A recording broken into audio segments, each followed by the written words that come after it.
Baik, sore ini singkat saja safety momennya. Saya share, saya ambil materialnya dari EPSC, European Process Safety Center. Saya pasang full screen dulu.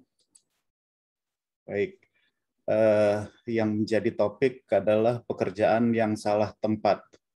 Jadi ada satu pekerjaan diminta pada seorang mekanik untuk melepaskan spool piece, ini fitting piece yang di sini di reaktor R200 yang sudah diamankan posisinya, jadi bisa dilihat, mungkin hurufnya terlalu kecil, maaf.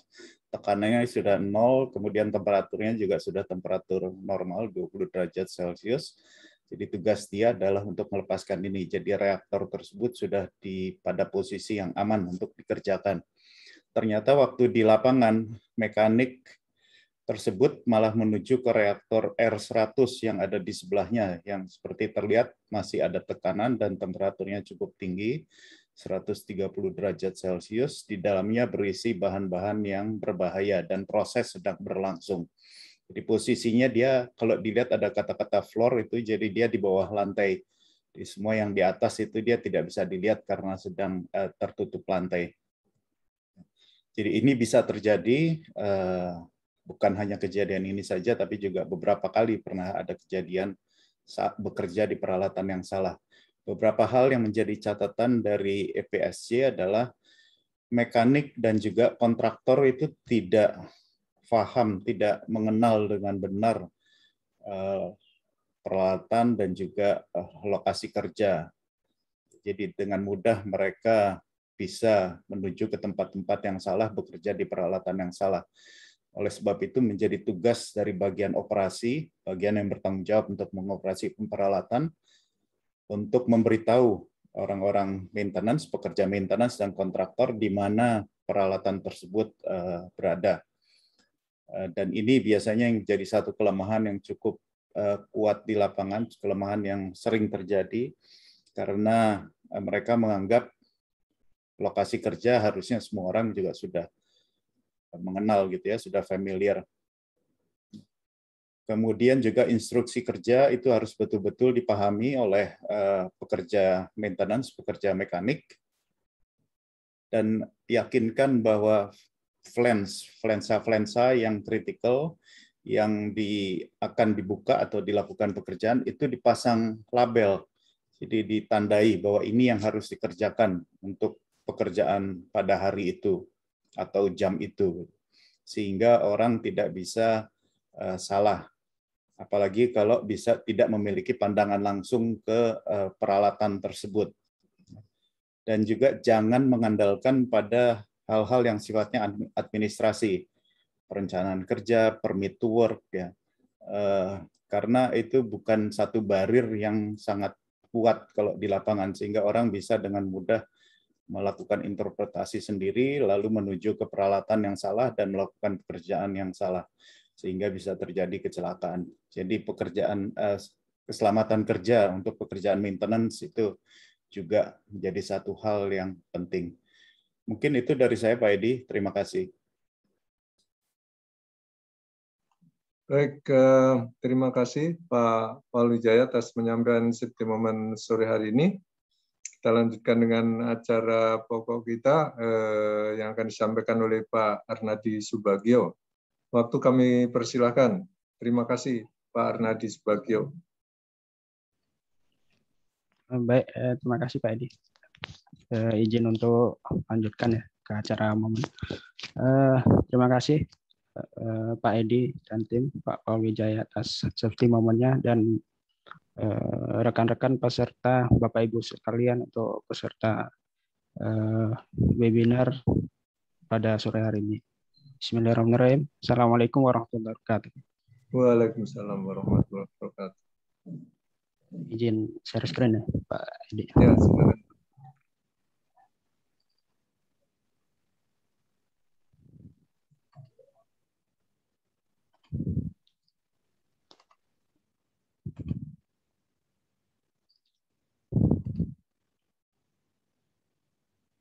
Baik, pada sore hari ini terima kasih Pak Edi dan tim telah memberikan kepercayaan untuk menjadi pembicara pada sore hari ini.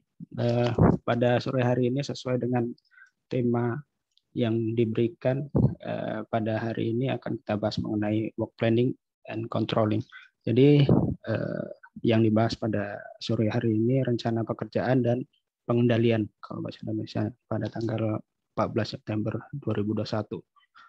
Perkenalan sebagai pembicara, saya Arnedi Subagio.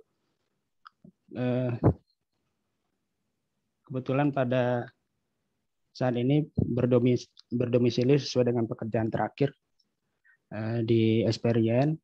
Domisili saya di Loksemawe, Provinsi Aceh.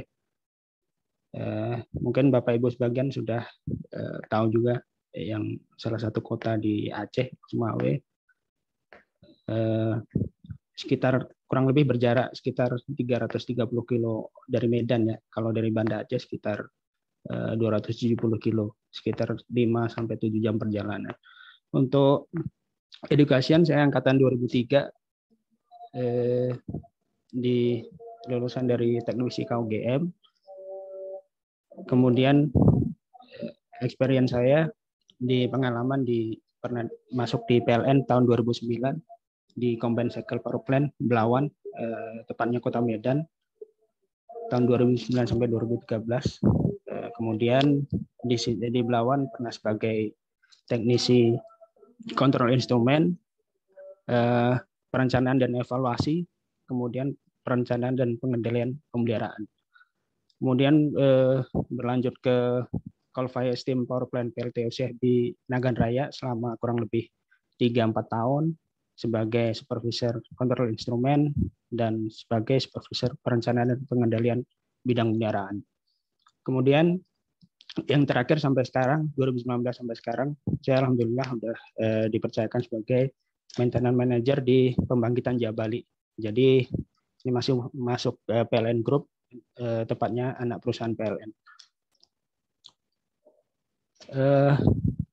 Ini pembukaan sebentar mengenai PLTMG Arun. Jadi kalau di Aceh, di Provinsi Aceh tepatnya, Bapak Ibu bakal melihat 3 pembangkit besar ya di sini. Yang pertama di tempat kami ini PLTMG Arun 1 sebanyak 19 kali 9,7 MB, jadi kurang lebih 180 MB. Kemudian di Arun 2 di sebelah, tepatnya bersebelahan kita ada 13 kali 18 MB, kurang lebih 250 MB.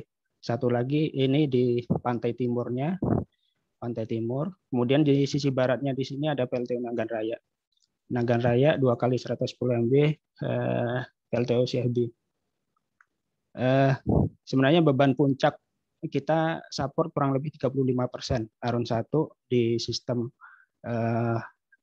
Aceh ya. Aceh kurang lebih beban puncak ada di 450 MB dan masih ada kekurangan sebenarnya transfer dari Sumut. Paling dekat nih Sumut, kebetulan ada PLTU Pangkalan Susu 4 kali 220 MB. Jadi kita hanya transfer 165 MB ke Aceh. Kemudian manajemen aset. Sebenarnya manajemen aset adalah sekumpulan ilmu yang untuk ilmunya bisa berupa apa aja Bapak Ibu sekalian. Ilmunya misalnya ilmu manajemen memang untuk mengatur dan memanage aset ya. Kemudian bisa juga kalau lebih pendekatannya lebih ke pembangkit, kita ada mesin, misalnya ilmu mesin, listrik atau fisika juga dapat untuk memanage peralatan dengan analisa agar peralatan tersebut dapat memenuhi kaidah keekonomian, efisiensi, lifetime dan sebagainya. Ilmu keuangan gimana? Ilmu keuangan juga dapat untuk inventarisasi aset, misalnya prediksi nilai aset, kemudian setelah pemakaian prediksi nilai asetnya akan turun, apakah aset berapa baru, handal, bekas dan sebagainya. Kemudian metode atau cara, prosedur banyak ya. Prosedur bisa berdasarkan aturan, misalnya aturan nilai standar, manual dan sebagainya. Kalau di kita pekerjaan biasa berupa instruksi kerja dan peralatan untuk mengoptimalkan keseluruhan dampak bisnis dari biaya. Jadi biaya ini menjadi nilai yang jadi acuan untuk di manage. Kemudian kinerja pasti, karena di pembangkitan kita tahu kinerja ada KPI ya, Key Performance Indicator, ada kinerja hasil, kinerja proses, dengan resiko yang minim dari seluruh aset perusahaan.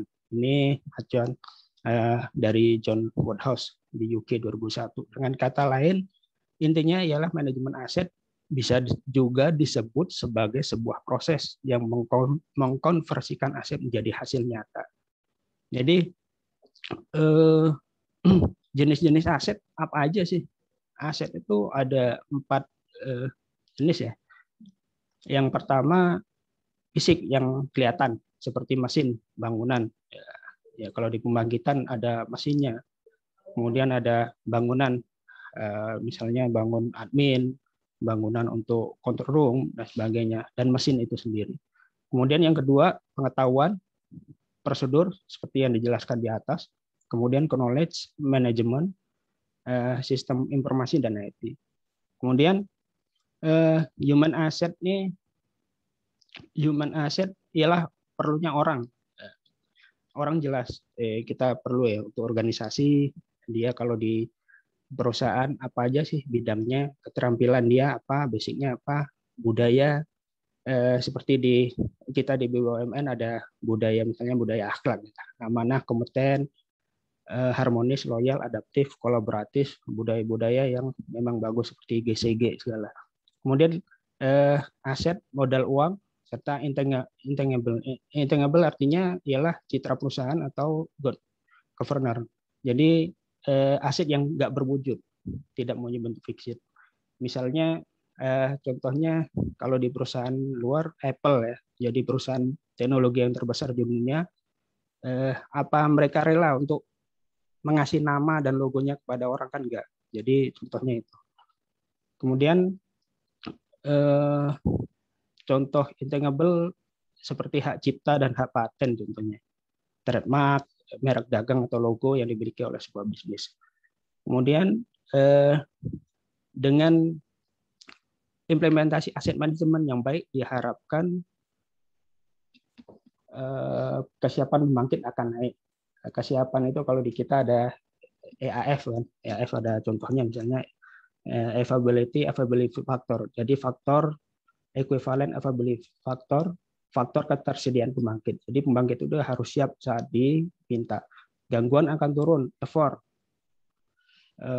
Equivalent force outage strength, jadi jam gangguan baik dari rating atau ketidakmampuan pembangkit dalam menghadapi masalah. Nah, ini harus diturun dan unit pembangkit dapat beroperasi lebih efisien. Kalau lihat di gambar ya, lihat di gambar tadi ada nih resiko kinerja biaya. Kemudian kalau lihat di sini kinerja, untuk mencapai kinerja, performance manajemen risiko menaungi semua. Ada 6 stream di manajemen aset. Yang pertama kan yang jelas reliability. Reliability lebih ke kehandalan, Bapak Ibu sekalian. Reliability kehandalan sistem atau tiap peralatan sistem. Ini misalnya root cause failure analysis, masuk sini. Kemudian FDT, peta kesehatan unit, MPI, maintenance priority index.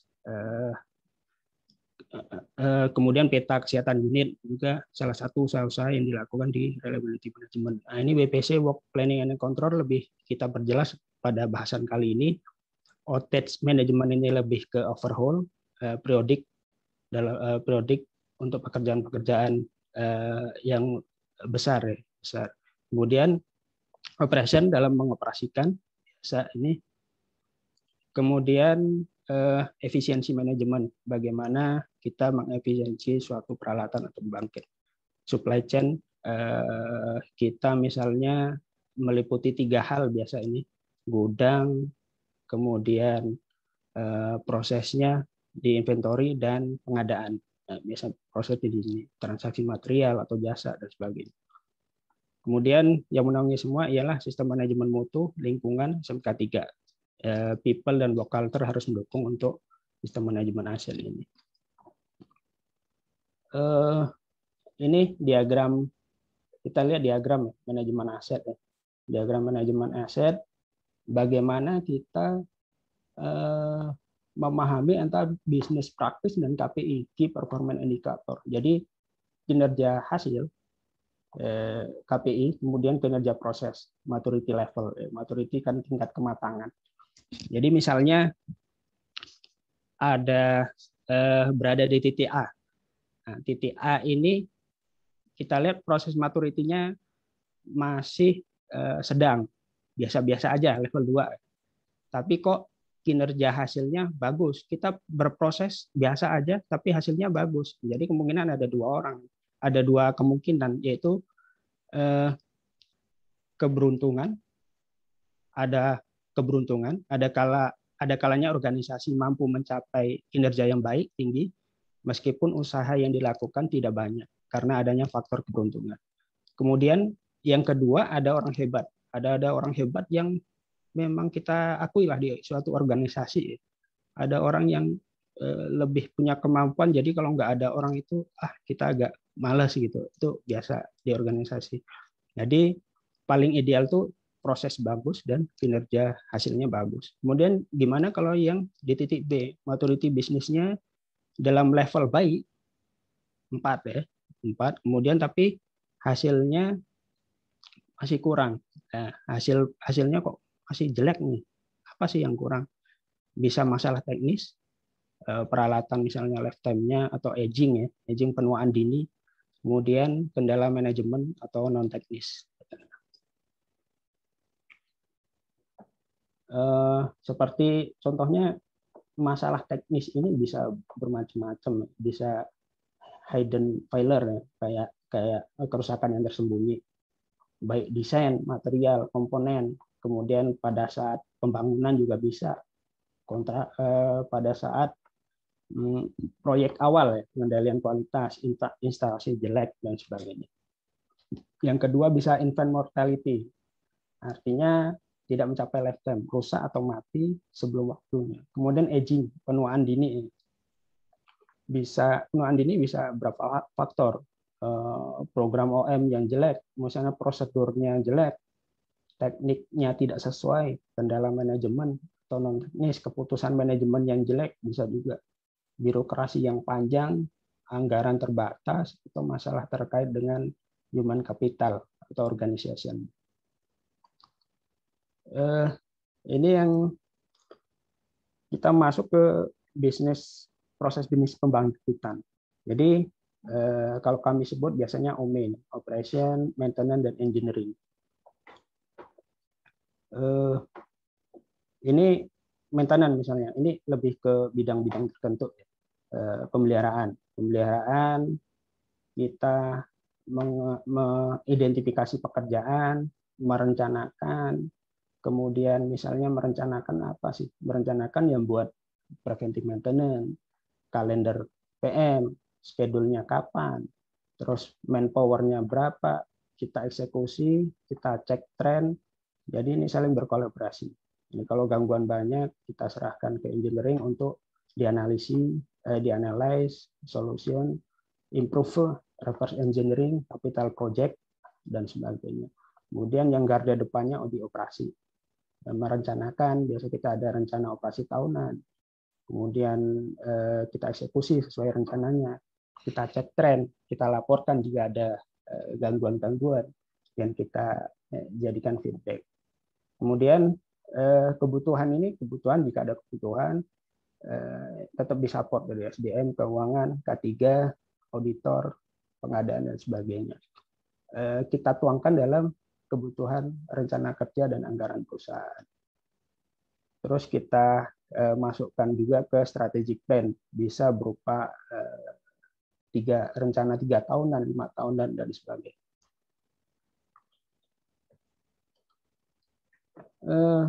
Ini teorinya mengapa dibutuhkan manajemen aset. Ekspektasi semakin meningkat dan sangat ketat. Misalnya tuntutan zaman ya. Tuntutan zaman semakin ke sini semakin ke arah yang teknologi yang simple, memudahkan gimana peralatan itu handal, yang mumpuni dengan fitur-fitur atau lifetime yang lebih baik ya. Kemudian yang kedua, teknologi dan manajemen berkembang pesat. Jadi kalau kita lihat di tool-tool computerized maintenance system ya, berupa yang tertuang software atau tool untuk manajemen aset, sebenarnya sudah banyak kayak tersedia, cuma tinggal kebutuhannya kita mau ngambil yang gimana yang cocok, seperti modeling, sistem informasi, CMMS, AM, RCM, reliability ya, project management office dan sebagainya. Kemudian pemahaman adanya failure mode. Jadi failure mode ini standarnya kan ada berapa ya, di EPRI, kemudian ISO 144-224 ya, tentang jenis-jenis kegagalan dalam failure mode. Ini harus bisa terangkum dalam tool yang kita kerjakan nantinya. Kemudian pengalaman perusahaan best practice menunjukkan bahwa kontribusi aset dapat ditingkatkan dengan hasil yang signifikan tanpa melakukan investasi fisik yang besar. Jadi ada cara-cara suatu perusahaan yang berhasil dalam waktu singkat untuk mengkontribusikan aset manage, tapi investasinya nggak besar. Bisa juga. Contohnya di gambar sebelah ya. Kalau kita lihat overhaul sepertinya di PLTU nih, CC artinya simple, medium, simple, serius. Berulang lagi, simple, medium, simple. Jadi akan mengalami degradasi daya mampu dan efisiensi. Ini kita terapkan dengan cara, salah satunya ialah menjaga dengan outage management, dengan teknologi yang baru, dengan sistem yang baru, dan stream-stream yang memang kita laksanakan dengan baik. Kemudian yang kedua, alasan kedua mengapa manajemen aset diperlukan, kita lihat yang sebelah kiri ya, machine life aging. Aging artinya penuaan dini, bisa jadi akselerasinya jelek untuk bidang apa aja, less quality of operation and maintenance, tidak kita patuhi aturan-aturan manual, instruksi kerja kita tidak tuangkan dengan baik, jadi asal aja kita ngoperasikan. Harusnya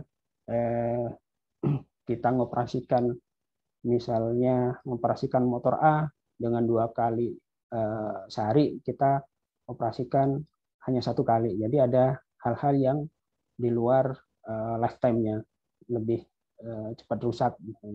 Kemudian instalasi desain dan awalnya yang jelek, instalasi desain, kemudian start, stop, and sudden load fluctuation. Jadi kalau di pembangkit start stop itu bisa mengurangi running hours ya. Jadi lifetime bisa berkurang, start stop itu yang jelas. Ini tidak mencapai ekspektasi. Nah, kita bagaimana untuk melebihi ekspektasi. Kemudian ini seperti tadi, memenuhi ekspektasi profit, revenue, lifetime, handal, tersedia, efisien, memenuhi regulasi, employee. Kemudian strateginya jangka panjang, memenuhi ekspektasi jangka panjang, yang jangka pendeknya juga harus terpenuhi.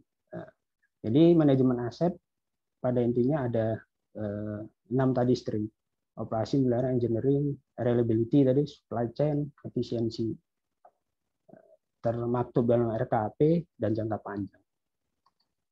Kemudian kita masuk ke work planning and controlling. Ini salah satu stream dari 6 stream yang ada di manajemen aset.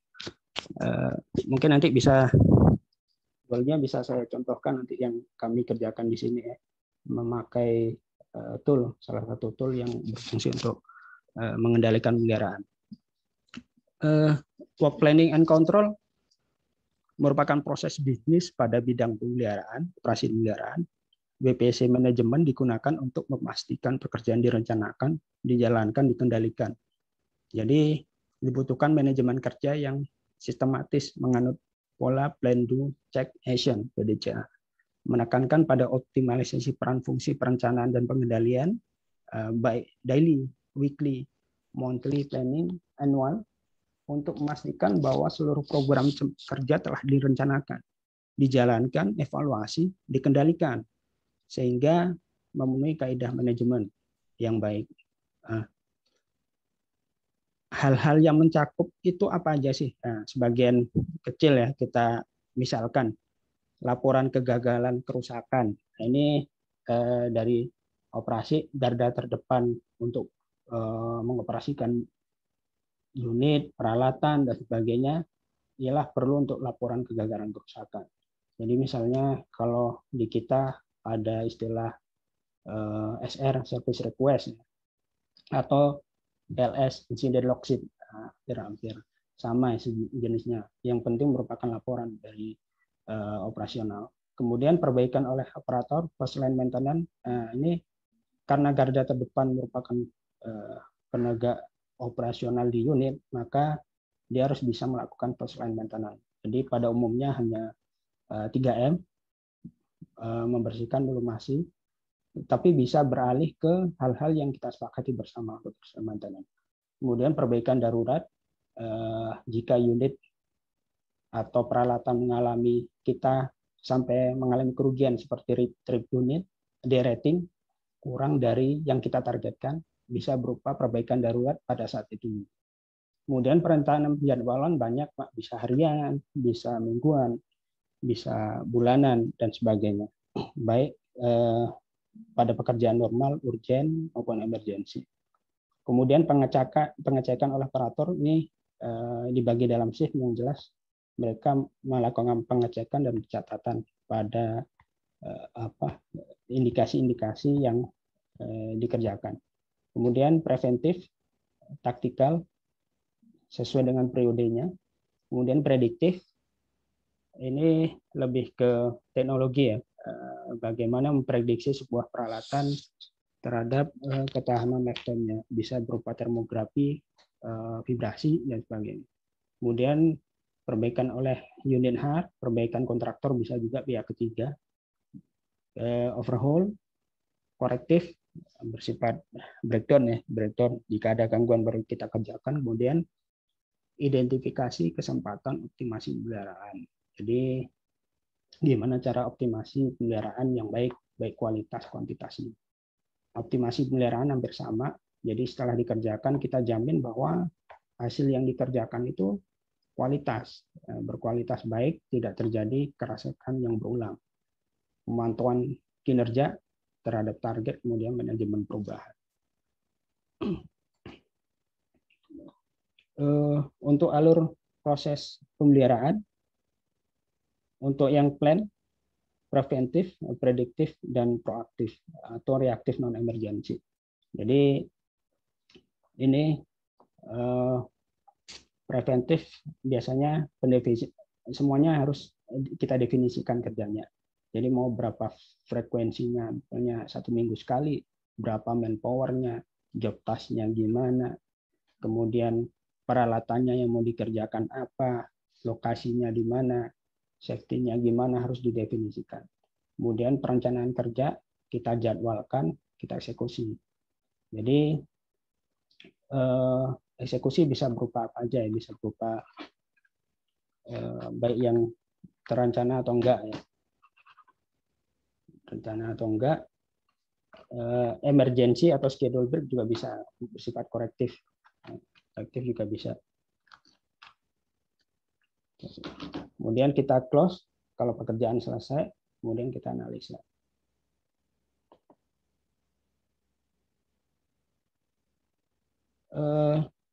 Ini seperti tadi bagannya seperti tadi.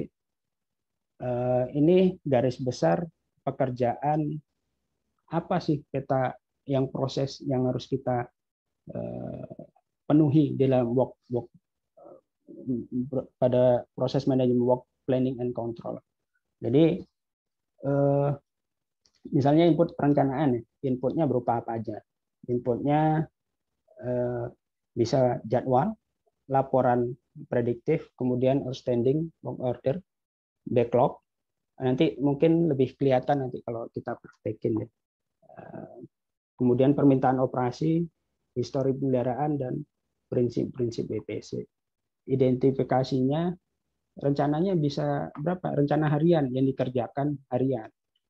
Munculnya bisa jadi laporan operasi atau kita sendiri yang create preventif, rencana mingguan, 3 bulanan, tahunan, setelah 5 tahunan. Kemudian membuat jadwal. Apa yang harus dipenuhi dalam membuat jadwal tersebut.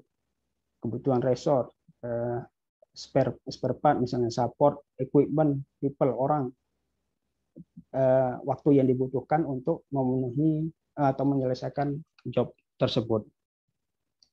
Kemudian biaya jika kita butuh suatu material, material consumable ataupun material utama, biaya yang perlu kita penuhi berapa sih?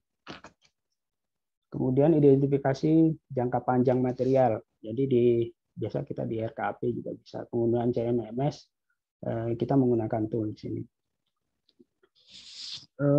Ini sudah ada seperti tadi, smoothing, maintenance planning berupa harian, mingguan, bulanan dan sebagainya. Kemudian outage, overhaul. Kalau di contohnya kalau di overhaulnya frame itu kan kita menyediakan perencanaan dari 18 bulan sebelumnya. Jadi dari ada kaidah R3, R2, R1 sampai seminggu sebelum dilaksanakan pun masih kita pantau. Kalau di PLTU istilahnya kan sine sise. Kalau di PLTMK mungkin hanya minor dan major overhaul. Itu contoh tergantung jenis blanketnya. Kemudian continuous improvement-nya dari maintenance report itu apa sebenarnya sih? Ini lebih ke sistem owner. Sistem owner submit-nya bisa berupa, kalau bersifat biasa pekerjaan berulang masih bisa kita kerjakan. Tapi kalau yang butuh analisa kita ke bidang engineering. Contohnya analisa prioritas dan kesempatan. Kemudian maintenance automation, prosedur. Kemudian performance monitoring dan engineering change management. Engineering change management artinya kita mengalihkan kerjaan ke engineering untuk dianalisa lebih lanjut. Kemudian dokumentasinya berupa apa? Ya work order biasanya kita kan. Berupa work order yang work ordernya berupa bisa eksekusi, emergency maintenance, non taktikalnya emergency dan korektif, taktikalnya bisa proaktif, prediktif atau preventif. Kemudian targetnya jangka panjang, keandalan yang jelas ya, efisiensi lebih baik, ramah lingkungan, kemudian best practice, KPI dan bisnis proses ini terpenuhi.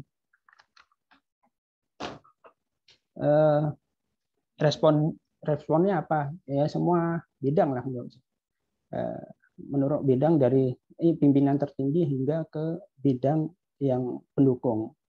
Semua harus berafiliasi di sini.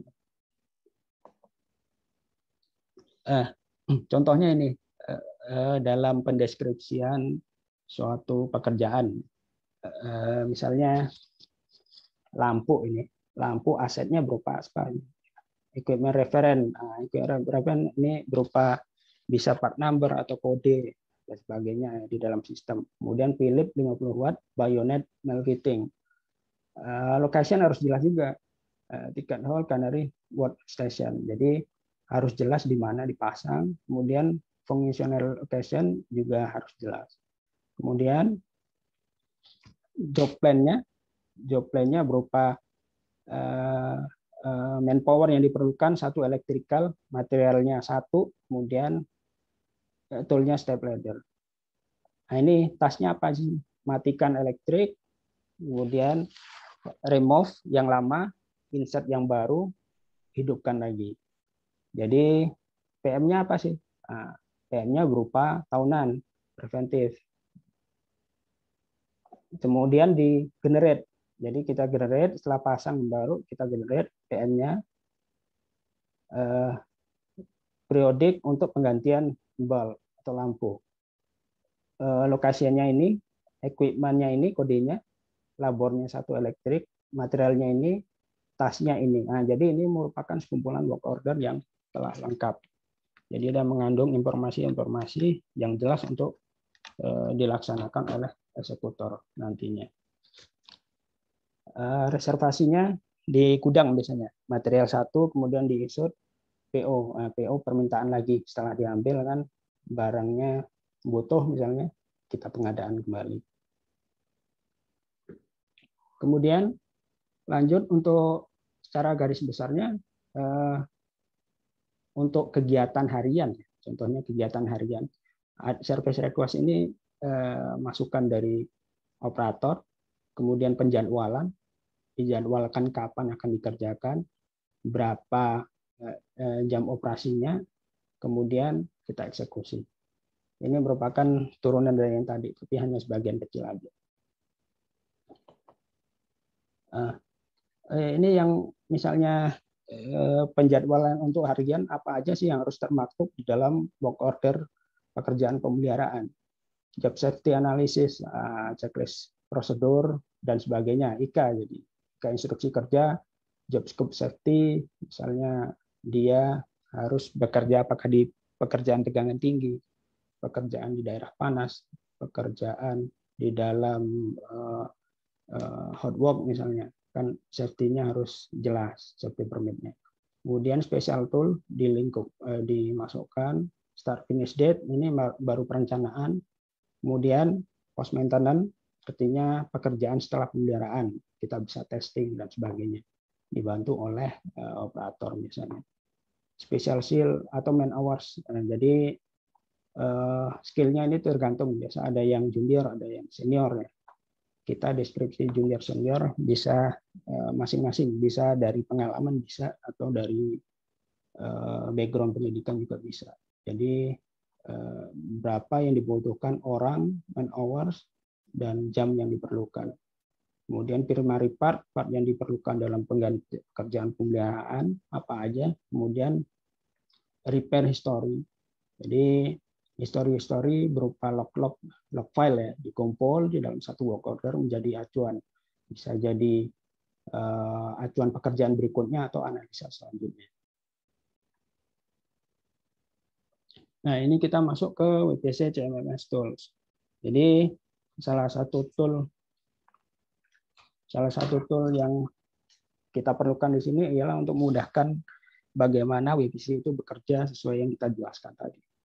Jadi Maximo ini keluaran dari IBM solusinya, kemudian terintegrasi mengoperasikan, memelihara dan mengelola aset fisik. Kemudian pengelolaan aset fisik pembangkitan dengan platform standar memungkinkan untuk berbagi dan menyelenggarakan best practice atas persediaan sumber daya dan personil. Baik, ini secara garis besar untuk perjalanannya. Jadi terkomputerisasi, working tool dan analytical tool. Contohnya ini di diagramnya. Diagramnya misalnya sebuah aset ya, sebuah aset kemudian direncanakan untuk pemeliharaan, muncul work order, kita apakah ini work ordernya bisa jadi planned atau unplanned maintenance, tetap kita keluarkan work order. Kemudian kita perform jika ada hasil yang berulang, perform lagi asetnya, apakah perlu perubahan aset dan sebagainya. Kemudian material, jika perlu material ke inventory, material issues diserahkan lagi ke work order, kemudian inventory jika melihat kekurangan pada material tersebut akan reorder policy PO. Jadi ada setting reorder point ya, kalau di sini inventory reorder point dan reorder quantity. Jika menyentuh batas yang telah habis digunakan oleh pemeliharaan maka akan reorder kembali. Kemudian disuplai oleh pihak ketiga, diantarkan kembali dan dapat masuk ke gudang kembali. Oke, untuk contohnya saya izin keluar dulu, Pak. Saya akan memberikan contoh bagaimana Maximo ini di tampilan secara real ya.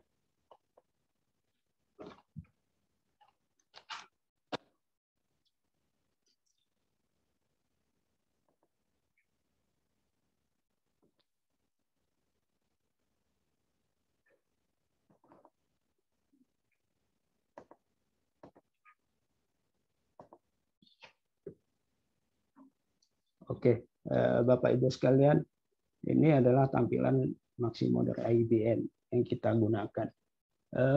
Di sini ada beberapa fitur seperti aset, inventory, job plan, preventive, service request, dan work order tracking. Kita coba buka aset ya. Kurang lebih di sini ada sekitar 34.124 aset ya. Kita coba klik satu aset. Seperti yang Pak Paul Wijaya jelaskan ya, location harus jelas. Jadi aset ini parent merupakan aset di combustion equipment piston misalnya satu contoh combustion piston, kemudian lokasinya di mana? Lokasinya harus jelas di mana dia terletak lokasinya. Misalnya engine hall 1 building, lokasinya harus jelas di hall 1. Jangan sampai ketukar di hall 2 misalnya. Akan berdampak pada WO order yang nanti kita create. Artinya kalau yang kita kerjakan piston 4, engine 1, ternyata lokasinya salah di engine 2. Itu bisa menimbulkan safety yang berefek ya nanti. Ini contoh aset ya, aset. Kemudian KKS number juga ada, KKS. Kemudian job plan. Job plan ini merupakan job plan kumpulan job ya. Artinya job package. Jadi dari satu kode job plan ini kita bisa menentukan. Misalnya kita ambil job plan yang contoh ya 14 close cooling water system. Jadi satu job plan kita klik, ini merupakan preventive maintenance setiap 2 minggu sekali. 2 minggu sekali kita klik. Kemudian apa aja sih pekerjaannya? Job task-nya ini.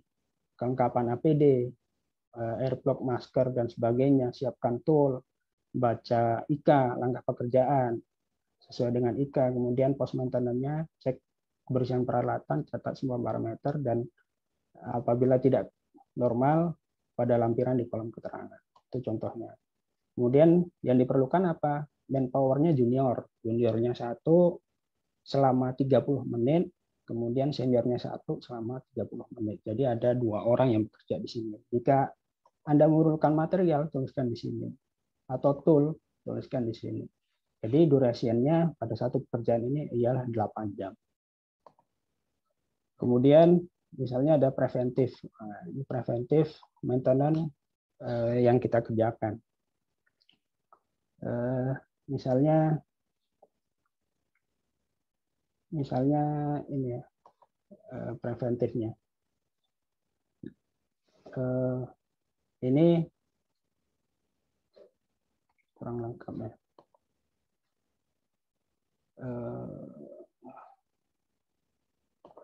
Misalnya ini aja. Misalnya asetnya juga harus jelas. Asetnya apa? Medium voltage ya.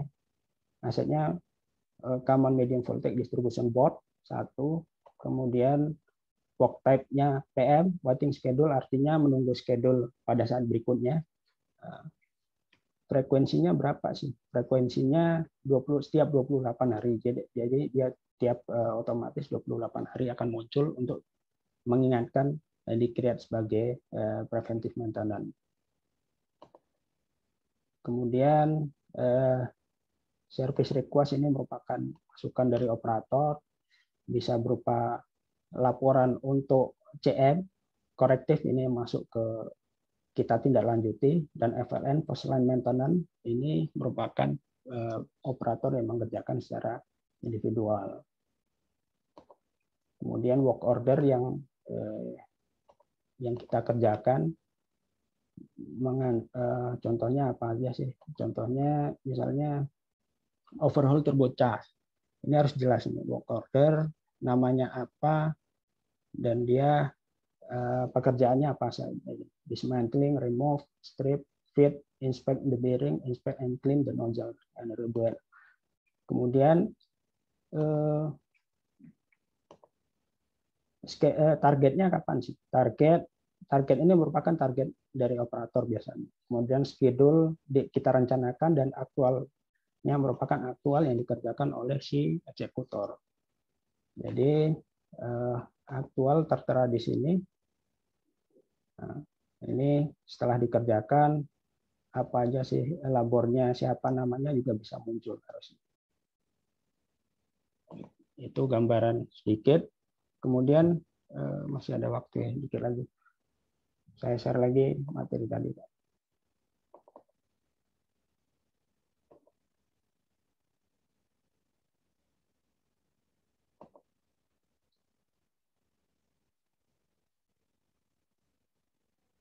Oke, kita lanjut. Jadi tujuannya adalah bagaimana kita mengerjakan manajemen aset dalam bentuk work plan and control untuk mencapai KPI dan maturity level yang baik, key performance indicator dan maturity. Jadi ini telah disusun dalam 5 level ya. Nanti saya beri contoh juga untuk bagaimana penilaian untuk KPI dan maturity level di unit kita. Level maturity ada level 1 firefighting, korektif artinya menunggu memadamkan, kemudian level 2 stabilizing, level 3 preventing, ada usaha mencegah. Nanti istilah-istilahnya hanya istilah ya, nanti bisa dilihat realnya di Excel. Kemudian level 4 optimizing, ada usaha optimal, sumber daya improvement, kemudian level 5 excellent.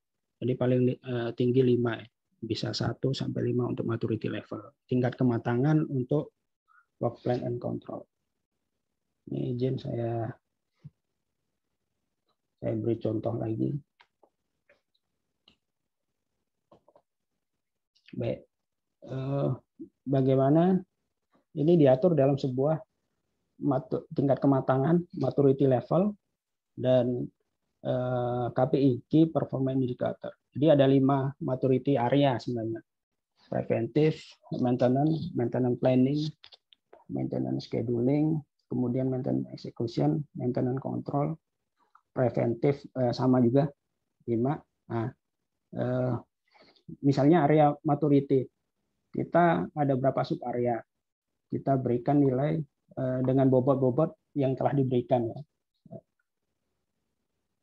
Contohnya di preventive maintenance, perencanaan dan preventive maintenance, prioritisasi dan pelaksanaan PM, kemudian ada berapa sub area yang perlu harus kita kerjakan ini berupa eviden bergantung pada pekerjaan yang kita berikan keseharian. Contohnya jika recap maturity level ada 2 nih Pak, maturity level dan KPI. Jadi misalnya di maturity level nih, di maintenance scheduling kita contohin. Nah, ini menjelaskan bagaimana membuat skala prioritas dalam penyelesaian pekerjaan yang didasarkan pada kritikalitas aset, dampak yang ditimbulkan, dan jenis BO yang dioptimalkan. Jadi ini yang saya bilang tadi, level 1, level 2, level 3, level 4, level 5. Jadi semakin ke bawah, penilaian kita akan semakin baik.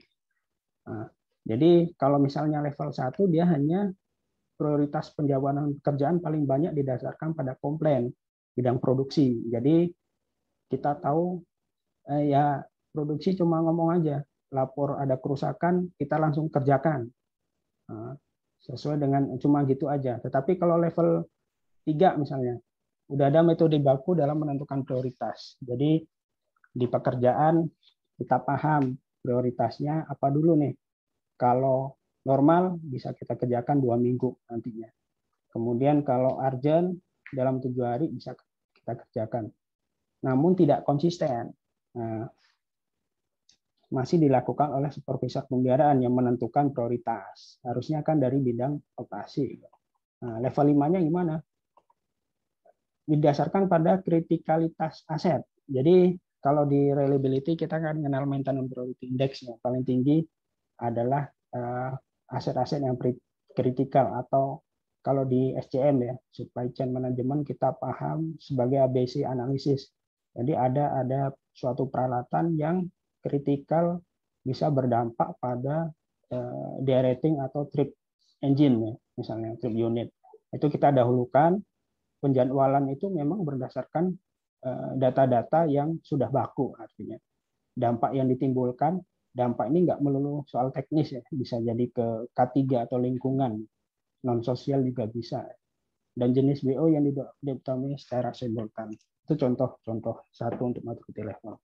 Kemudian untuk KPI misalnya KPI kita buka yang paling atas saja, PM compliant.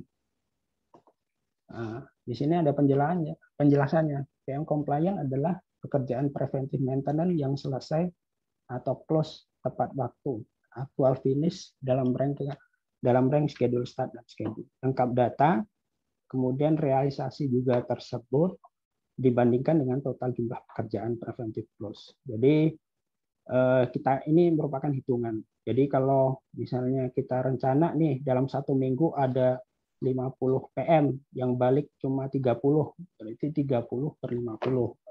Kita ikut di levelnya mana.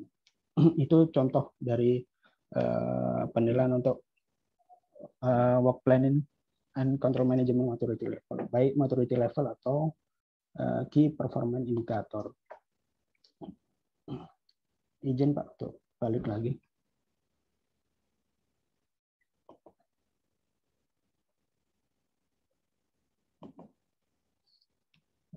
Oke, saya rasa cukup Pak Edi dan Bapak Ibu sekalian. Terima kasih, saya serahkan balik ke Pak Edi. Baik, terima kasih Pak Arnadi Subagio atas penyampaian materinya yang sangat rinci, ya. Kita lanjutkan dengan pertanyaan-pertanyaan. Ini saya bacakan dari yang ada di chat, ya. Yang pertama dari Pak Mus Mulyadi. Kalau untuk overhaul baik major inspection dan hot gas pad inspection masuk ke manajemen mana, Pak? Oke, ya. Oke, makasih Pak Mulyadi, ya. Ya. Ini mungkin tetangga nih, Pak. Ini PIM ini apa? Ini. Sebelah saya ini. Oh, sebelahnya. Sebelah kantor ini. Iya, Pak Mul, untuk major inspection masuk di outage management kalau kita. Jadi kayak gas engine itu kan dari 1000 jam itu sampai 48.000 jam. Jadi outage management untuk gas engine kita sebenarnya bebas untuk bisa klasifikasinya, terutama klasifikasi yang berhubungan dengan efisiensi.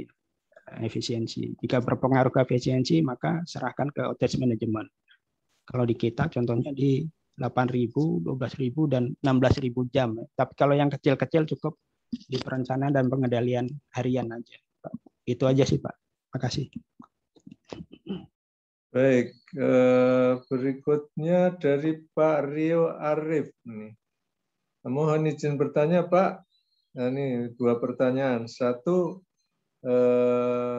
di era modern saat ini kita mengenal EAM, CMMS, atau AIMS. Bisakah dijabarkan lebih dalam secara pengertian? Software, platform apa, dan apakah efektif dalam aspek BMW dalam kegiatan OEM? Oke, sebenarnya hampir sama sih, Pak. EAM, asset management, intinya manage aset berapa software. Memang kalau berbicara software, Maximo ini sempat saya baca basicnya kan untuk yang aset-aset complicated, terutama di pembangkit listrik, kemudian di sistem gas. Dasarnya kan manajemen aset untuk pemenuhan ISO 55001, ya, terutama kalau 55001 kan dari Inggris yang untuk lebih ke perusahaan gas, listrik, air, dan sejenisnya. Kalau memilih tool kita simplifikasi pada ini Pak, lebih ke fitur apa yang ditawarkan berbanding lurus dengan kebutuhan aset yang akan dikelola. Jadi kalau sedikit bisa mungkin software tertentu yang memang sesuai dengan aset yang dikendalikan. Contohnya seperti Maximo ini kan harganya saya sempat cukup lumayan ya. Sempat saya lihat sekilas kalau nggak salah sekitar 131 pound Britain ya, artinya pound sterling sekitar 2,5 juta per user per bulan. Jadi lumayan biaya ya. Jadi mau perusahaan apapun lihat konsepnya banyaknya aset, apakah memang efisien atau enggak untuk dipergunakan pada perusahaan Bapak Ibu sekalian. Gitu aja Pak. Baik, nomor 2, sudahkah ada kolaborasi antara AIMS Bapak dengan Digital Twins? Adakah rencana untuk mengintegrasikan AIMS plus Digital Twins dan TPM? Sampai sekarang belum ada Pak, cuma ya mungkin kedepannya bakal kita kolaborasikan karena memang kebutuhan teknologi yang semakin pelik ya, tuntutannya semakin ini. Kita juga digitalisasi pembangkit juga dituntut dari program PLN Group. Jadi kedepannya bisa jadi Pak. Baik, berikutnya dari Pak Faris. Ini juga kantor sebelah juga, ini PIM juga ini Pak. Untuk pompa yang redundant, pola strategi manajemen asetnya seperti apa ya?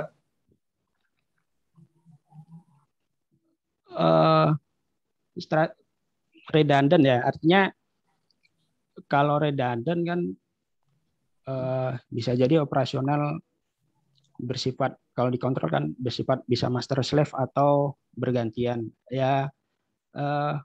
PM-nya tinggal operasional. Biasa kalau redundant cukup 1 kali seminggu. Biasa kita ada program konservasi kan Pak. Konservasi tentukan aja periodik untuk operasinya dulu. Misalnya si pompa A berfungsi untuk difungsikan untuk 3 kali sehari atau 1 kali seminggu, terus digantikan untuk konservasi berikutnya. Jadi kita ngikutin aja dari pola operasional. PM-nya ikutin seminggu sekali untuk kita preventive maintenance. Itu sih lebih efektif menurut saya. Dan PDM prediktif juga ngikutin aja jadwal sesuai dengan operasionalnya. Baik, berikutnya dari Pak Arya Budi. Bisa diberi contoh kasus nyata tentang implementasi aset manajemen di PJB? Terima kasih. Implementasi ya? Ya. Di PJB, setahu saya merupakan dari PLN Group merupakan unit yang tertua ya menerapkan aset manajemen sekitar 10 tahun yang lalu. Kalau implementasi realnya ialah kita udah sampai audit ke 55.001, artinya PJB memang udah menerapkan lah sistem manajemen aset yang terstandarisasi secara internasional. Di PJB semua unit ya, saya rasa semua unit udah menerapkan 6 stream secara manajemen aset. Kenapa diterapkan? Karena kita punya kaidah untuk kinerja maturity level dan KPI yang sudah dibentuk berdasarkan SK direksi. Jadi mau nggak mau semua sudah melaksanakan. Cuma toolnya kadang beda Pak. Ada yang Maximo, ada yang Ellipse. Cuma BMS, Business Management System dan Business Procedure Flowchart dan PSI organisasi sudah dibentuk sedemikian rupa. Jadi sudah dilaksanakan Pak aplikasinya. Baik, berikutnya dari Pak Gunawan Cahyadi. Apakah bisa diberi contoh real pemanfaatan manajemen aset tangible dan intangible terhadap performansi atau unjuk kerja sistem pembangkit, overhaul produksi dan lain-lain? Gimana Pak? Bisa diberi contoh real pemanfaatan manajemen aset tangible dan intangible terhadap performansi atau unjuk kerja sistem Ya, intangible itu kan sebenarnya lebih ke ini, Pak, aset yang tidak sesuai penjelasan di atas ya.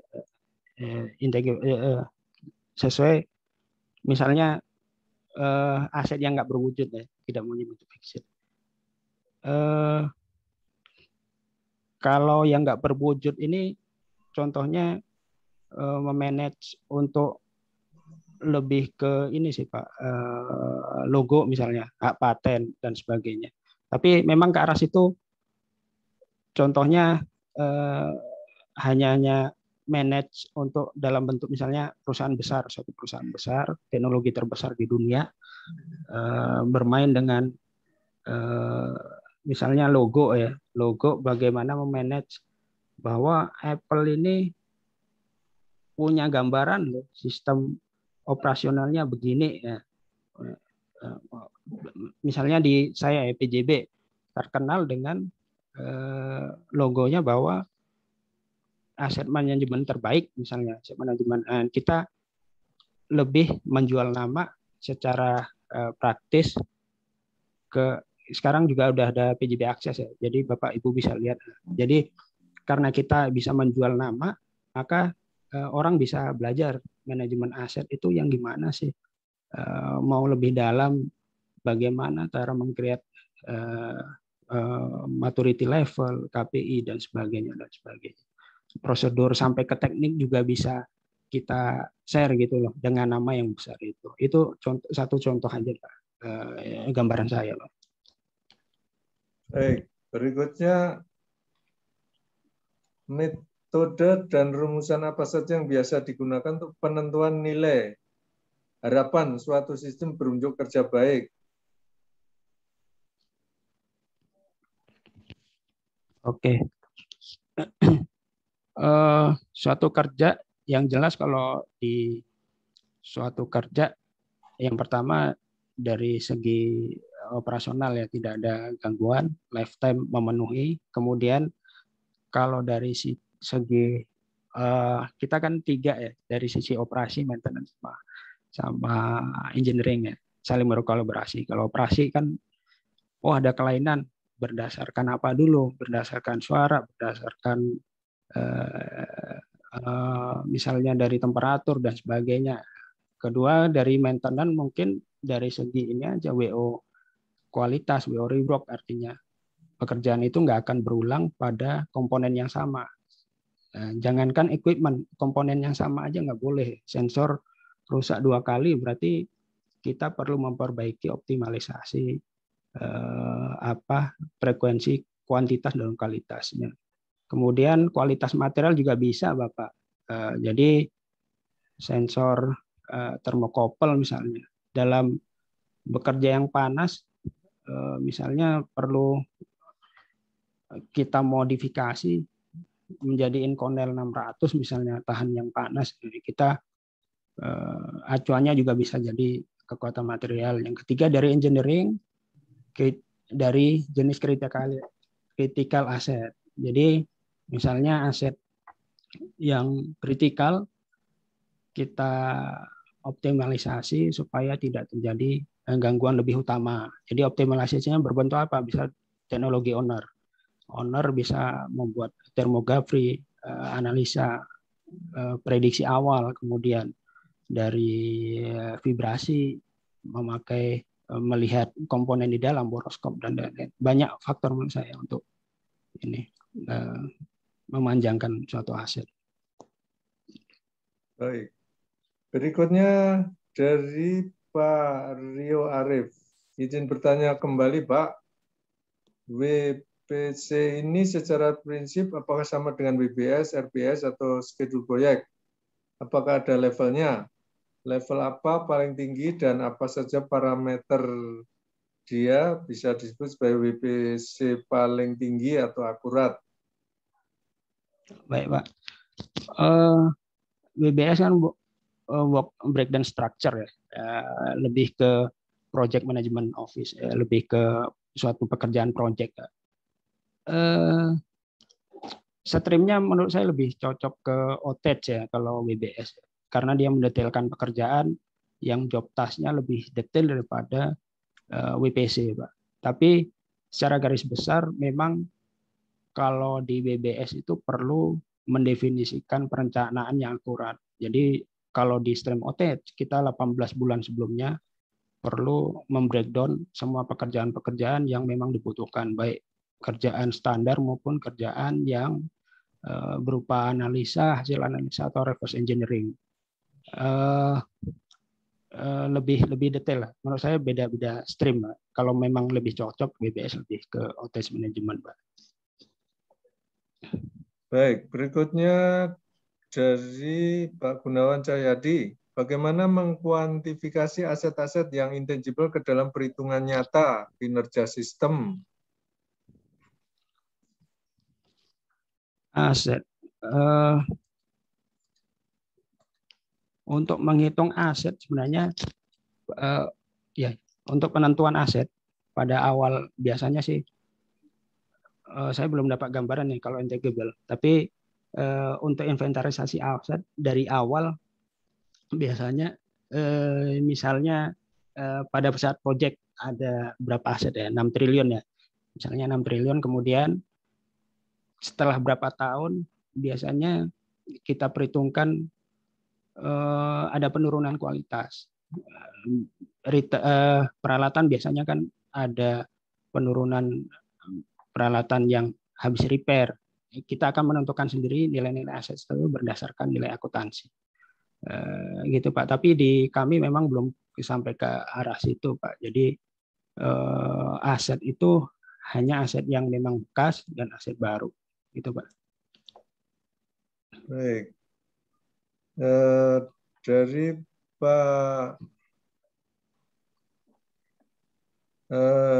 Pak Rohmadi ini, mohon penjelasan berapa besar peran WPC dalam mengontrol pelaksanaan PDCA pada pembangkitan? Yang jelas sangat besar, Pak. Karena sebenarnya WPC konsep. Jadi mau nggak ada tool konsep WPC ini harus diterapkan, Pak. Kalau kita misalnya di lapangan ya, habis kita dapat laporan langsung kita kerjain itu tanpa perencanaan ya, menurut saya bisa selesai, cuma kurang terkonsep, masih amburadul. Jadi sangat besar supaya bisa manage frekuensi orang, frekuensi waktu, dan kualitas dari pekerjaan itu sendiri.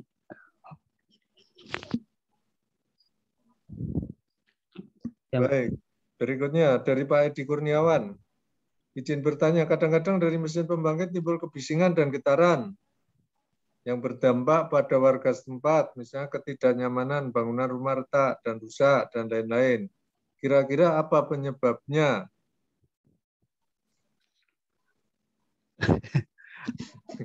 Ini efek sosial.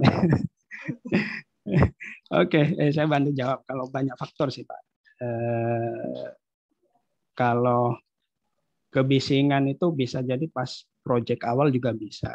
Jadi mortality, penuh aging, penuaan dini dari dudukan dari engine juga bisa Pak. Atau kalau di sini ya kalau PLTMG udara buang exhaust gas, jika meledaknya Raptor disk juga efeknya juga ada ke efek sosialnya, getaran juga ada. Tapi semua itu kalau kita kan melakukan pengukuran rutin ya Pak, berdasarkan ukuran yang masuk standarisasi. Jadi kita juga bekerja sama dengan Dinas Lingkungan Hidup untuk melakukan pengukuran pada periode tertentu. Jadi kita punya dasar juga Pak. Cukup Pak. Baik, berikutnya dari Pak Joni Aritonang. Apakah self-assessment tadi bisa di-share? Yang tadi ada apa tadi level maturity level segala macam tadi self-assessment ya itu ya? Iya Pak. Oh ini ada pertanyaan nih atau ini apa boleh di-share nggak itu? Ya kalau nggak bisa ya bisa, oh ini nggak bisa Pak. Mungkin belum bisa Pak. Oke. Baik, berikutnya dari Pak Dasri ya. Izin bertanya mengenai WPC, maintenance management aset tipe atau macam seperti apa, maintenance strategi dan maintenance program yang diaplikasikan di dalam pengoperasian PJB Facility. Jika bisa, apa yang bisa memberikan work process dari maintenance strategi, program, dan planning? Dan apa saja yang dipertimbangkan untuk menentukan strategi maintenance tersebut? Terima kasih. Ini saya harus ngomong dari hulu nih. Maintenance strategi timbulnya dari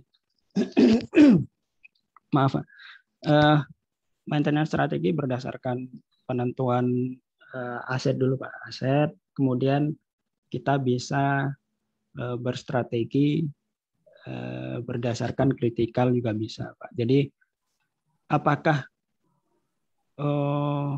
pompa ini harus dikerjakan dalam waktu 1 minggu 2 kali, manpower-nya berapa. Jadi memang acuannya semua pertama dari manual Pak. Manual, kemudian kita identifikasi terhadap laju operasional. Jadi pertama kalau untuk menstrategikan maintenance tetap dari manual, kita buat job plan Pak, job paket pekerjaan. Kalau di sini kan Wacila ya, sangat jelas untuk strategi maintenance terhadap peralatan yang kecil sampai besar. Kecuali kalau ada berapa unit memang manualnya belum jelas, kita bisa menentukan lifetime, bisa menentukan kinerja operasional, bisa menentukan maintenance priority index, kemudian bisa menentukan dari peta kesehatan peralatan, baru kita buat strategi maintenance ke dalam kalender pekerjaan itu Pak. Baik, berikutnya dari Pak Gunawan Cahyadi lagi, bagaimana penentuan banyak leveling yang efektif? Bagaimana pula hubungannya dengan faktor critical asset terkait?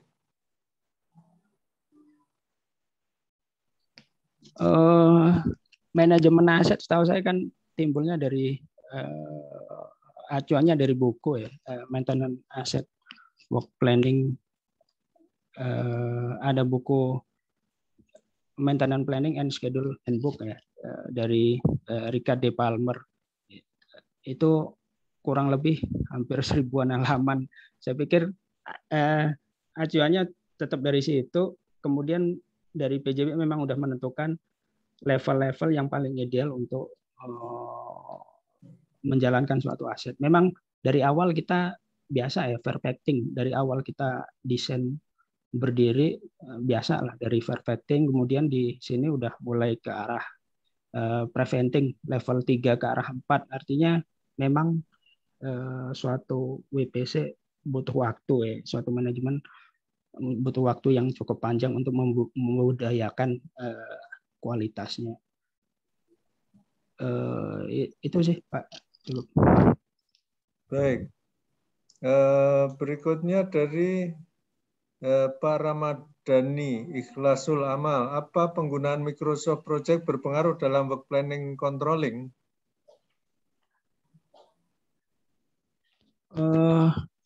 Dua hal yang agak ini ya, bisa jadi. Tapi kalau Microsoft Project kan lebih kompleks ya untuk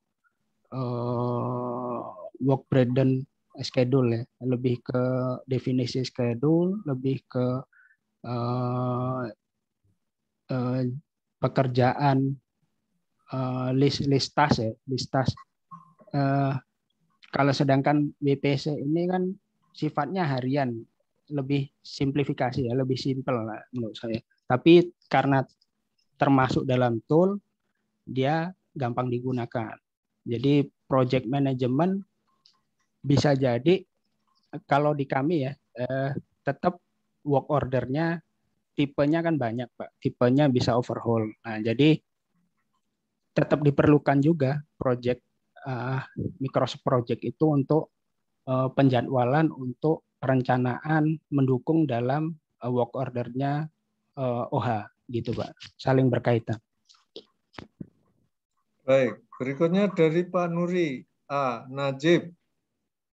Nah, izin bertanya Pak, misal dalam major overhaul kita keluarkan 100 WOBM, kemudian dalam perjalanan overhaul ada temuan dan langsung diperbaiki. Apakah dari temuan tersebut dalam perbaikannya harus mengeluarkan WO lagi untuk perbaikan tersebut? Idealnya, terima kasih. Oke. Create-nya kalau overhaul ada tipe sendiri. Jadi create-nya WO overhaul nanti. Di dalam perjalanan kemudian jika masih dalam rencana, misalnya banyak nih 100 nih, ada satu WO yang WO PM WO overhaul untuk pompa A. Schedule-nya 2 hari, besok selama masih masuk dalam rencana itu bisa diperbaiki, Pak. Misalnya tiba-tiba ada penggeseran schedule-nya, kita masih bisa memperbaiki. Makanya tinggal kita menyeting untuk work order-nya itu create-nya pada saat waiting approve. Waiting approve artinya belum ada perjalanan dari work order, kita bisa perbaiki. Nggak ada masalah untuk misalnya jika mengalami pergeseran atau pemberhentian sewaktu-waktu. Baik, berikutnya dari Pak Etanto Wijayanto. Untuk critical asset, dari segi atau sisi apa yang paling tepat dalam penentuan priority asset? Kritikalitas aset ya. Ada mungkin cocoknya di reliability management Pak. Ada jadi maintenance priority index kan salah satu penentuannya ya critical asset. Critical asset nanti biasa kita menentukan sendiri untuk efeknya Pak. Jika dia apakah aset itu bisa menyebabkan suatu derating atau trip, kita golongkan sebagai kritikal.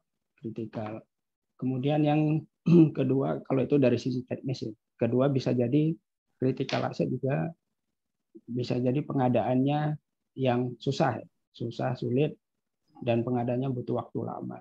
Itu bisa jadi critical asset juga.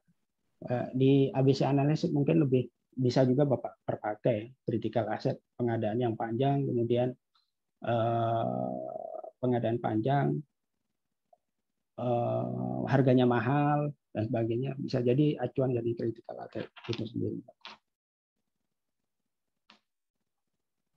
Oh ya nih, sekali ini yang lanjutan dari Pak Etanto Wijayanto ya, sekaligus tanya untuk reliability asset bagaimana ya Pak?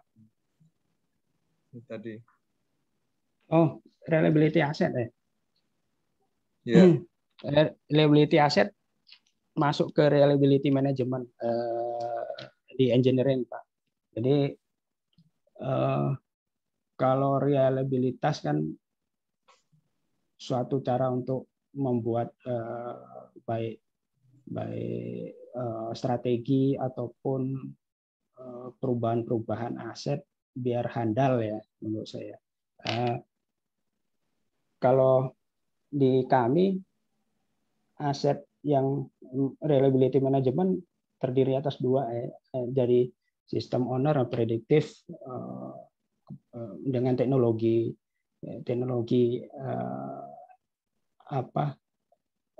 untuk memantau umur aset ya, banyak ya contohnya.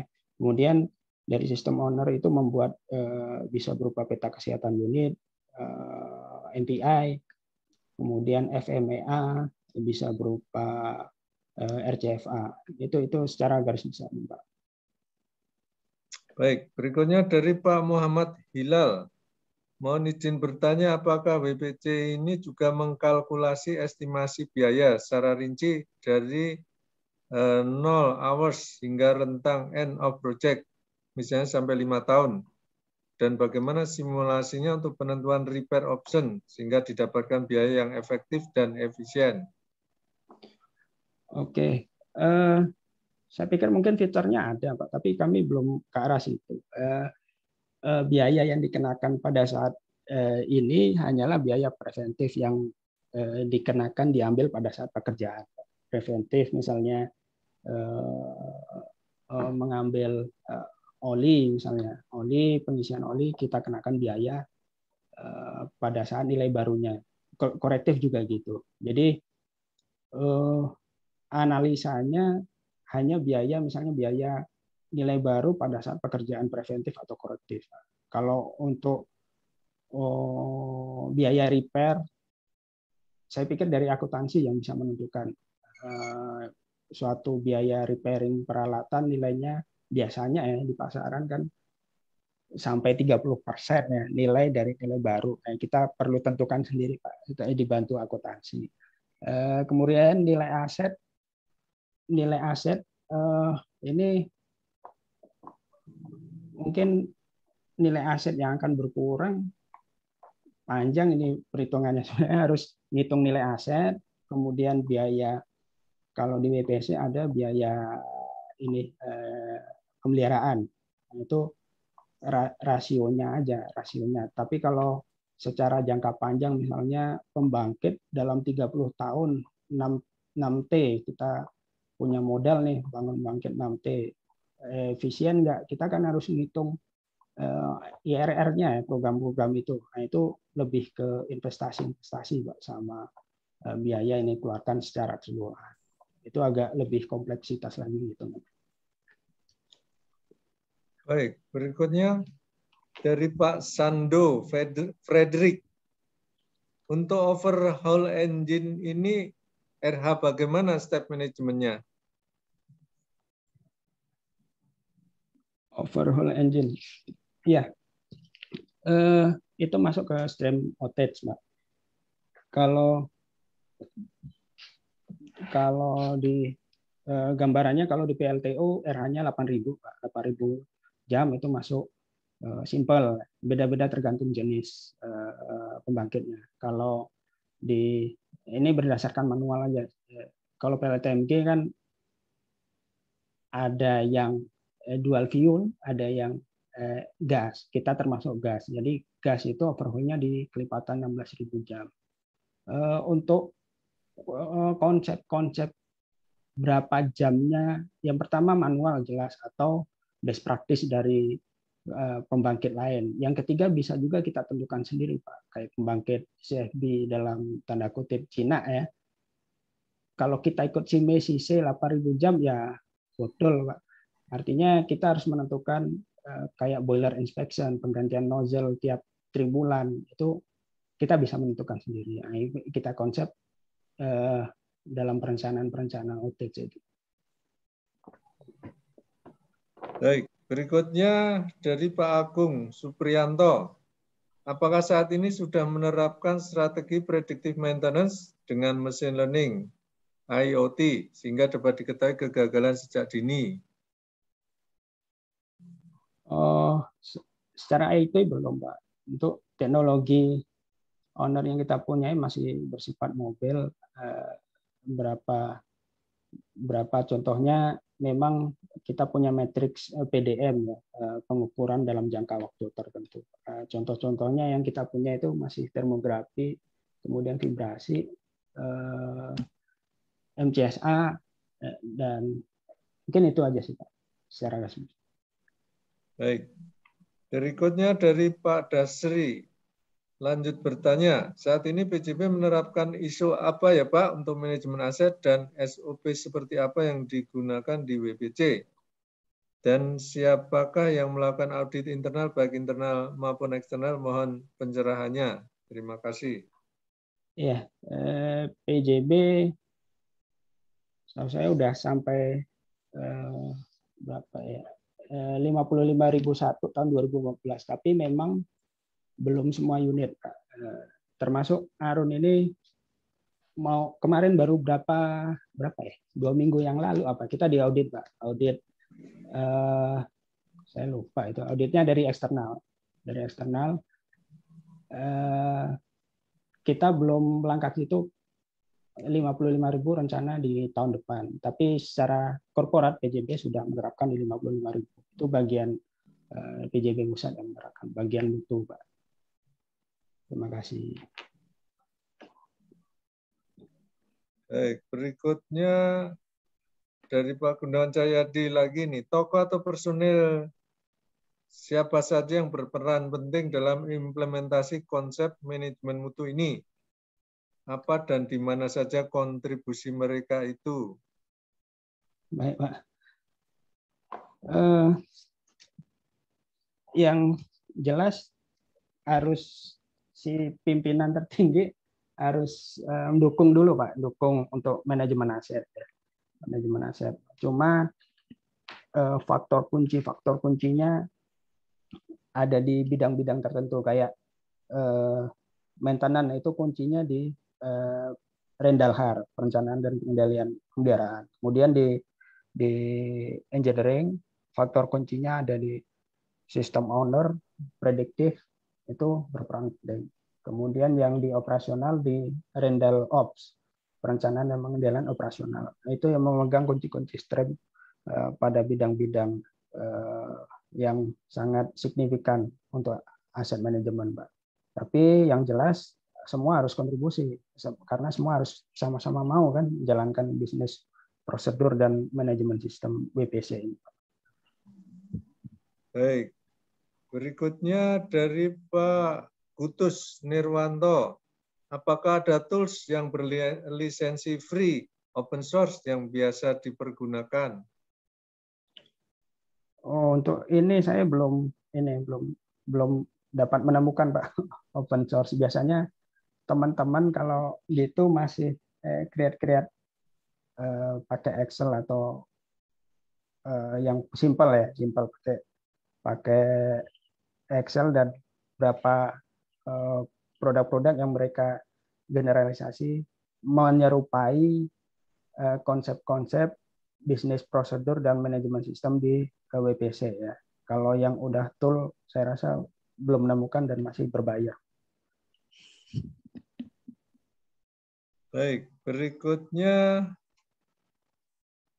dari Pak Amir ya ini ya. Untuk PLTMG Arun berapa OPEX ONM atau HPP untuk setiap KWH?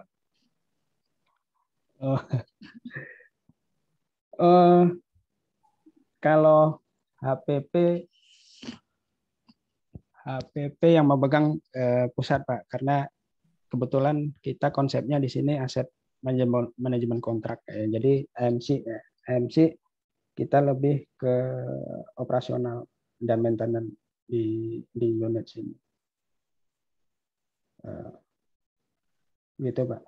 Baik, berikutnya masih lanjut lagi Pak Amir ya. Untuk biaya gas berapa USD per MMBTU dan apakah fixed cost atau eskalasi setiap tahun? Dan apakah plan gate tarif? Ya, untuk ini saya nggak bisa jawab Pak karena energi primer kebetulan yang domainnya PLN pusat. Jadi saya belum bisa jawab kalau ini. Oh ya, ini dari Pak Amir ini pertanyaannya uang semuanya ini. Ini yang berikutnya untuk major overhaul berapa cost untuk PLTMG yang meliputi service dan spare part? Ada sih Pak, tapi saya buka di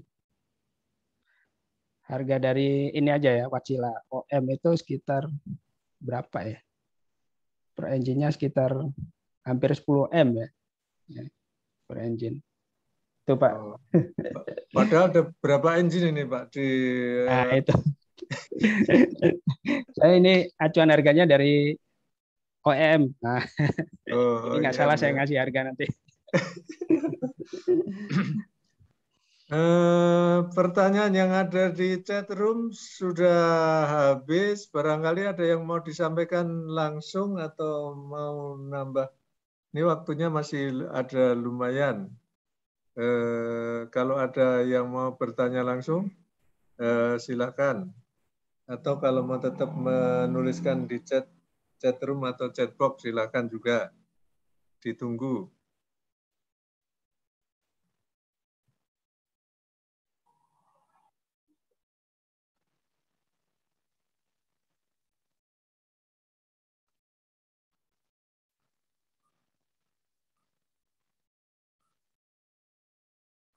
Kalau ini sambil nunggu, Pak.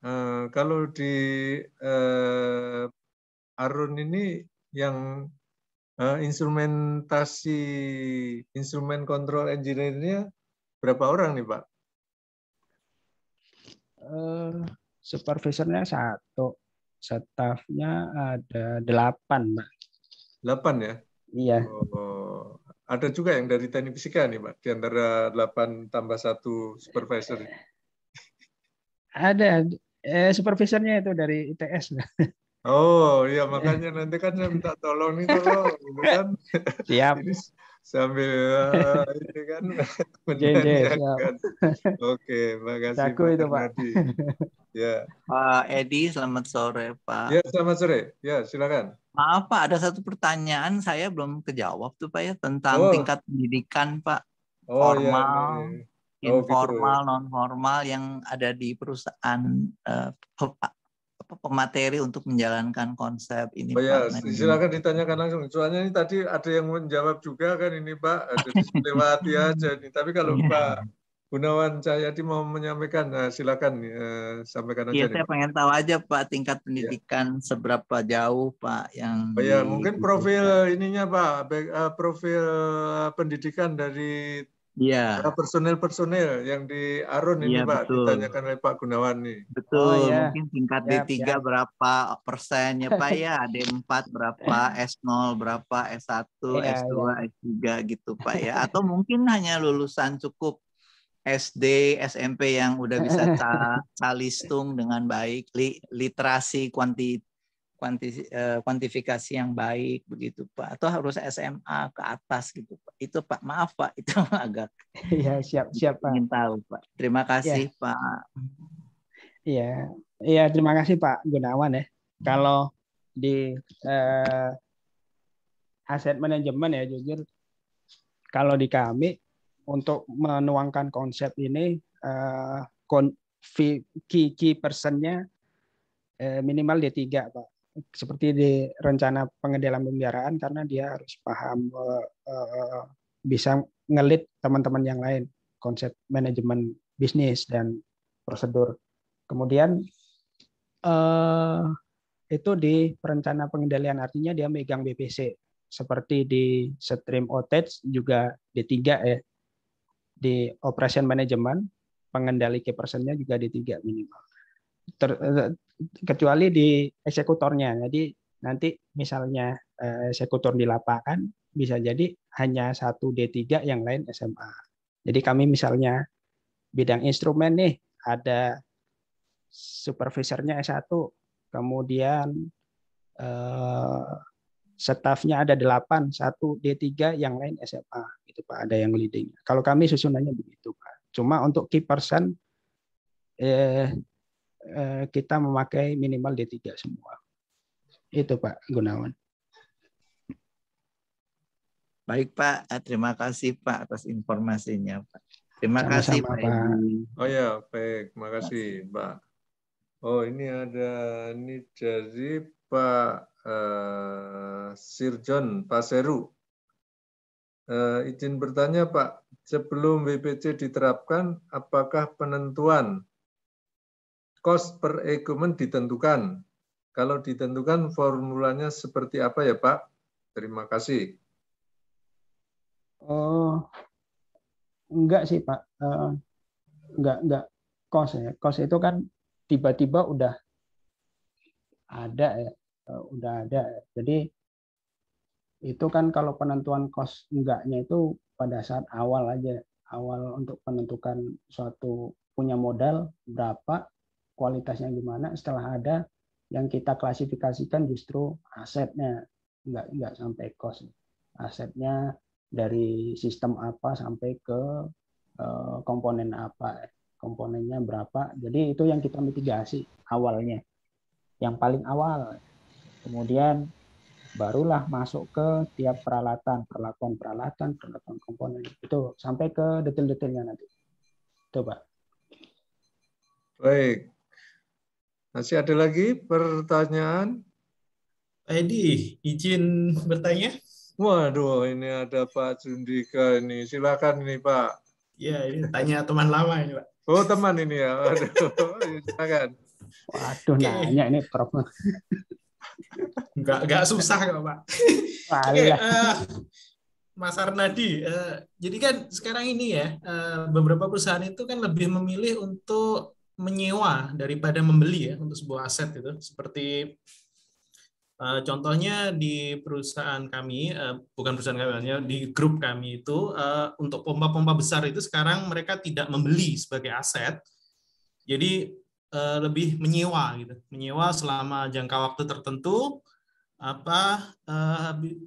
dan semua maintenance itu dilaksanakan oleh pihak yang menyewakan gitu. Jadi apakah itu menurut Mas Arnadi itu lebih baik untuk ya Mas Arnadi sebagai maintenance manager ya, daripada harus memiliki sebuah aset yang nilainya akan turun dan perlu maintenance, atau kita lease aja, ya udah pokoknya sewa 10 tahun rusak biar diambil balik gitu. Gimana?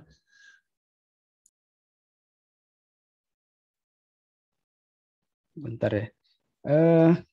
Gini Pak Jundika, Pak Prof atau belum nih? Ya sebut Prof juga nggak salah. Belum, statusnya masih TKI murni. Kalau menurut saya gini Pak John, jadi dia harus ngitung modal kapitalnya dulu ya. Berapa modal yang mendirikan untuk suatu perusahaan. Jadi misalnya si A punya 200 juta nih untuk suatu perusahaan, yang B sampai 6T. Nah, jadi di WPC itu ada kaidahnya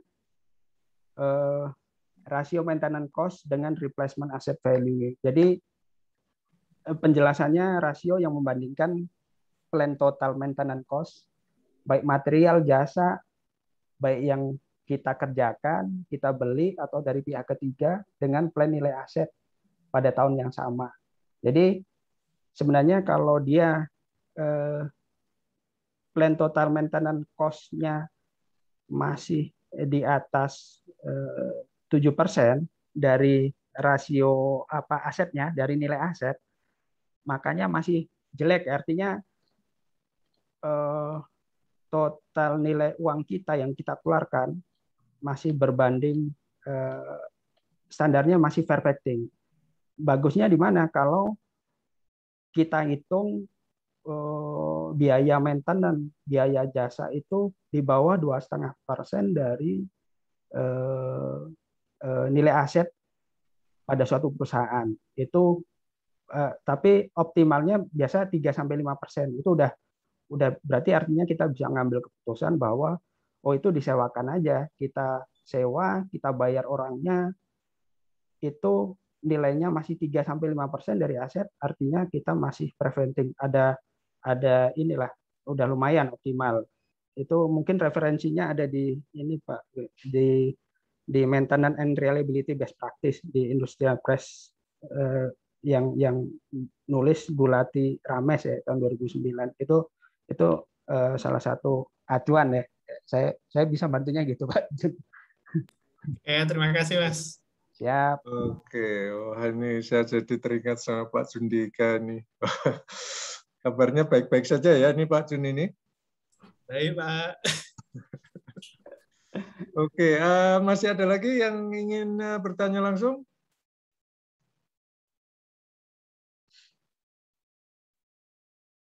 Baik, kalau nggak ada pertanyaan lagi, kita akhiri acara sore hari ini. kita lanjutkan acara ini besok sore ya, tentang implementasi DCS ya untuk proses batch. Sekali lagi saya atas nama BK Teknik Fisika mengucapkan terima kasih pada Pak Arnadi Subagio yang sudah menjadi pembicara pada sore hari ini dan sudah menyampaikan bahan presentasinya, sudah menjawab pertanyaan yang lumayan banyak dan beraneka ragam nih pertanyaan-pertanyaan sampai yang masalah kos segala macam yang sulit untuk dijawab. Ada informasi juga nih, ada alumni teknik fisika juga di sana. Saya berharap nanti juga bisa berkontribusi di acara webinar BK Teknik Fisika ini. Terima kasih juga untuk Pak Palwijaya yang sudah menyampaikan momen sore hari ini. Terima kasih pada ibu-ibu dan bapak-bapak sekalian yang sudah bergabung pada acara BK Teknik Fisika sore hari ini. Mohon maaf kalau ada hal yang kurang berkenan. Salam sehat-sehat selalu dimanapun berada, disiplin menerapkan protokol kesehatan. Mudah-mudahan kita dijauhkan dari COVID-19 dan mudah-mudahan juga pandemi ini segera berakhir. Karena kasus-kasus baru sudah turun lagi ya, mudah-mudahan semakin turun dan semakin nggak ada gitu ya, sehingga kita bisa melakukan kegiatan dengan bebas lagi. Oke, selamat sore. Wassalamualaikum warahmatullahi wabarakatuh. Terima kasih semuanya. Waalaikumsalam. Terima kasih Pak Edi. Terima kasih Pak Subagio. Terima kasih Pak Paul. Terima kasih Pak Edi, Pak Paul. Terima kasih Pak Muji. Terima kasih Pak Edi. Mohon maaf Pak Edi. Oh ya, makasih Pak Rudolf. Terima kasih Pak Edi dan Pak narasumber. Terima kasih Pak Ari. Izin live ya Pak, mari. Oh ya, makasih Pak Gunawan.